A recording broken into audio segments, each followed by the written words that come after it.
The old people had ordered that the dancing should stop at 10 o'clock, but it was almost midnight before the carriages came filing up the departing guests. It was a moist tropic eve. It was a mystic May Eve.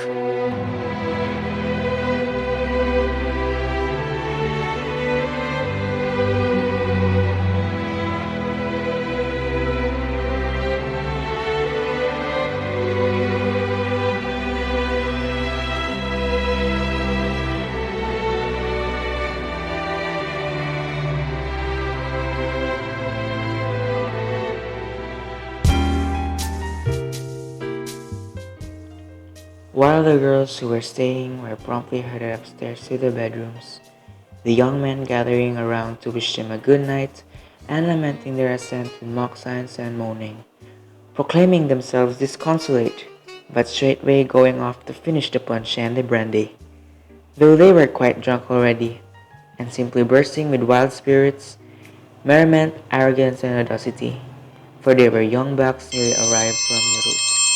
Guardia fermo! Alas 12 andado!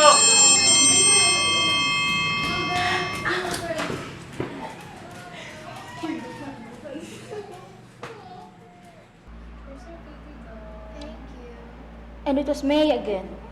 It was the first day of May, and witches were abroad in the night. For it was a night of divination, and night of lovers, and those who cared might peer into a mirror, and would there behold the face of whoever it was they were fated to marry.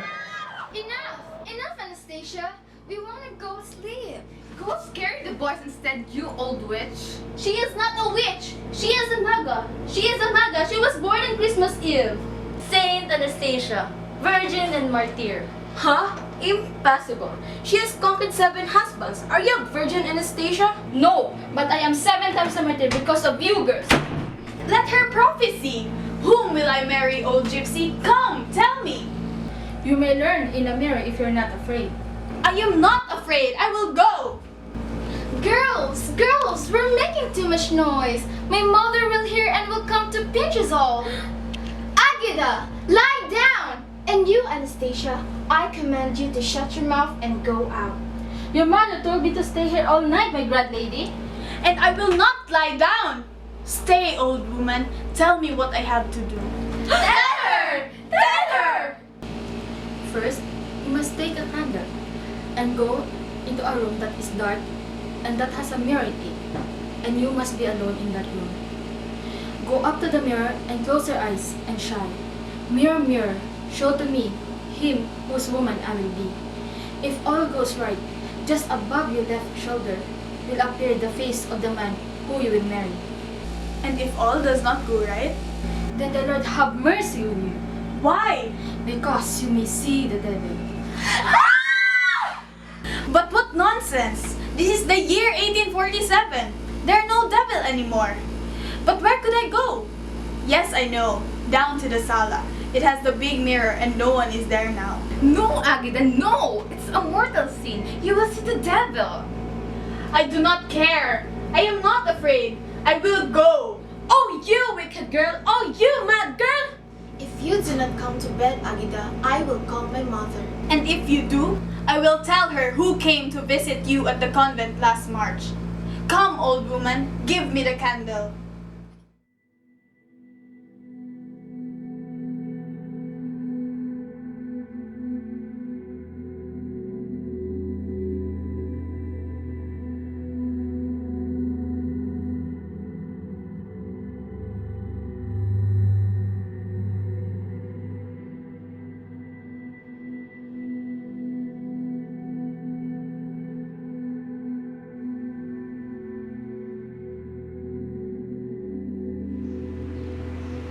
Mirror, mirror, show to me whose woman I will be.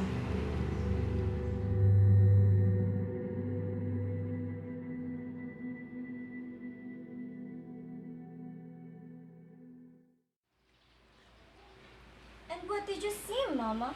What was it?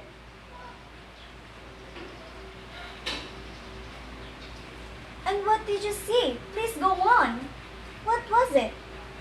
I saw the devil. The devil, Mama? The devil? Yes, my love. And there in the mirror, smiling at me over my left shoulder, was the face of the devil. My poor little Mama. And were you very frightened? You can't imagine. And that's why good little girls should not look into mirrors, except their mothers tell them. You must stop this naughty habit, darling, of admiring yourself in every mirror you pass, or you may see something frightful someday. And the devil, Mama, what did he look like? Well, he has a scar on his cheek. Like the scars of Papa? Yes, but this scar is a scar of sin. But that of your papa is a scar of honor. Go on about the devil. Well, he had mustaches. Like those of Papa?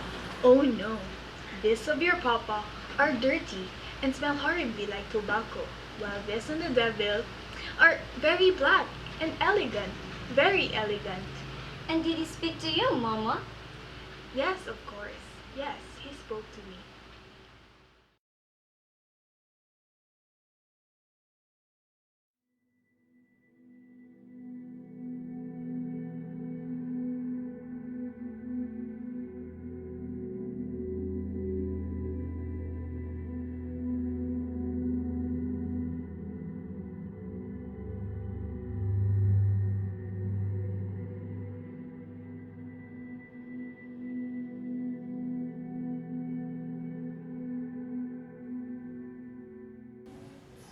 Charms like yours don't need a candle, fair one. But I remember you. You are Agida, whom I left a mere infant and came home to a tremendous beauty. And I danced a waltz with you, but you would not give me the polka. Let me pass! But I want to dance a polka with you, fair one. Let me pass! No! Not until we have danced. Go to the devil! What a temper has my Serana.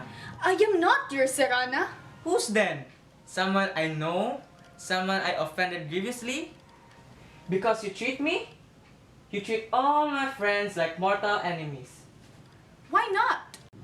Oh, how I detest you, you pompous young man. You go to Europe and you come back elegant lords, and we poor girls are too tame to please you. We have no grace like the Parisians. We have no fire like the civilians. And we have no salt. Ay, how you weary me, how you bore me, you fastidious man. How do you know about us? I was not admiring myself, sir. You were admiring the moon, perhaps. Oh! Do not cry, little one. Please forgive me. Please do not cry. What a brute I am. I was drunk, little one. I was drunk. I do not know what I said. Let me go! No! Say you forgive me first, Agina. Ah! That little harlot. She should suffer for this.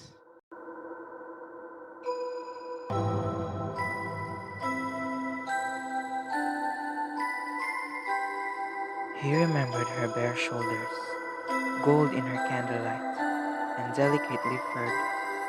He saw the mobile insolence of her neck, and her taut breasts steady in the fluid gown. He sang aloud in the dark room, and suddenly realized that he had fallen madly in love with her.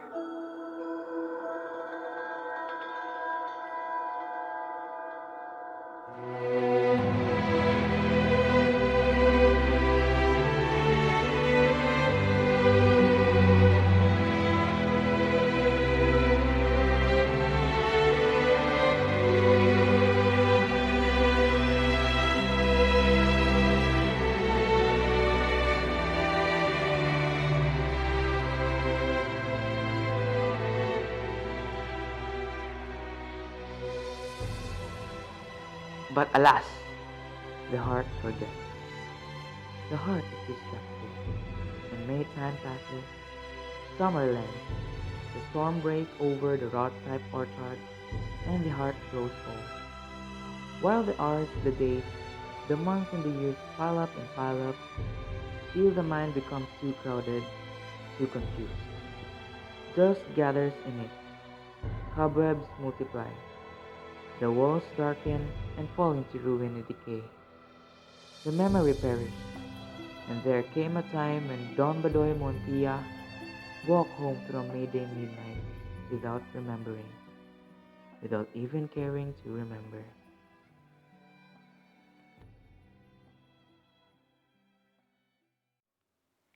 As he picked his way up the steps to the front door and inside into the slumbering darkness of the house, wholly unconscious of the May night, till on his way down the hall, chancing to glance into the sala, he shuddered, he stopped, his blood ran cold, for he had seen a face in the mirror there, a ghostly candlelight face with the eyes closed and the lips moving.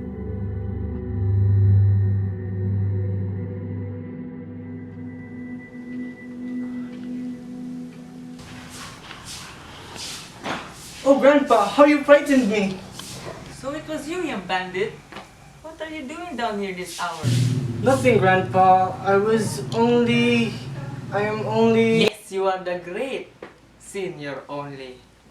And I'm delighted to be your acquaintance. But if I break this cane in your head, you wish you were not someone else. It was just foolishness, Grandpa. You told me I would see my wife.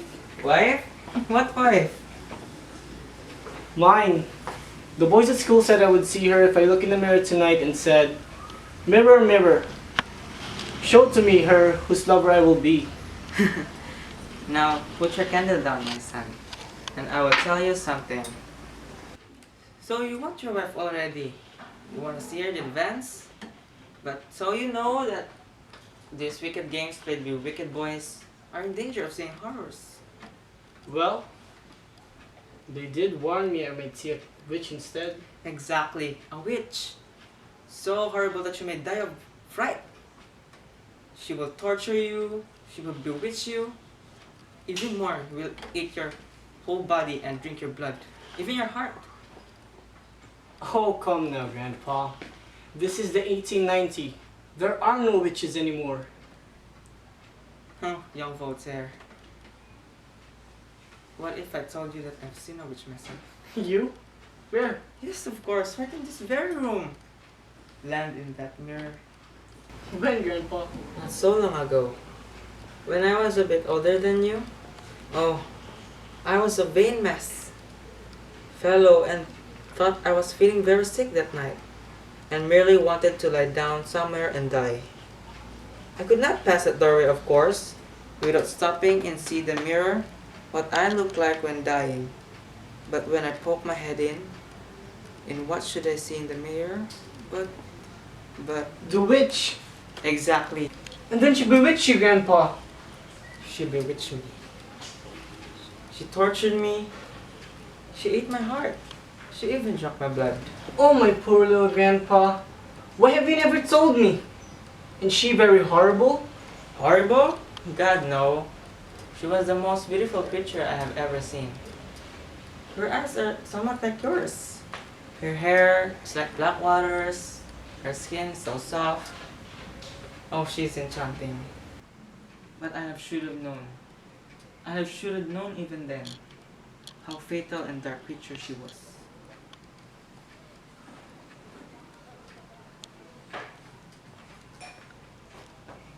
What a horrid mirror this is, Grandpa. What makes you say that, eh? Well, you saw this witch in it. And Mama once told me that Grandma once told her that Grandma saw the devil in this mirror. Was it of the scare that Grandma died?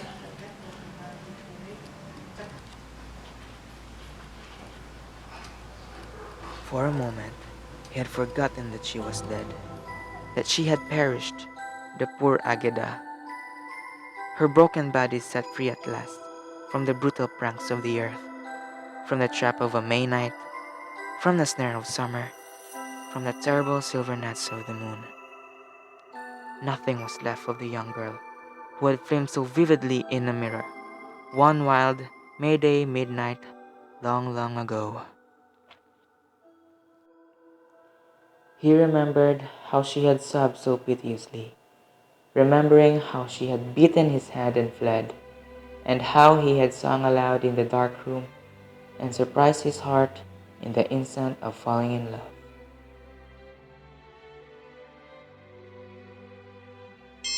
Guardia Fermo! Alas 12 ang dado!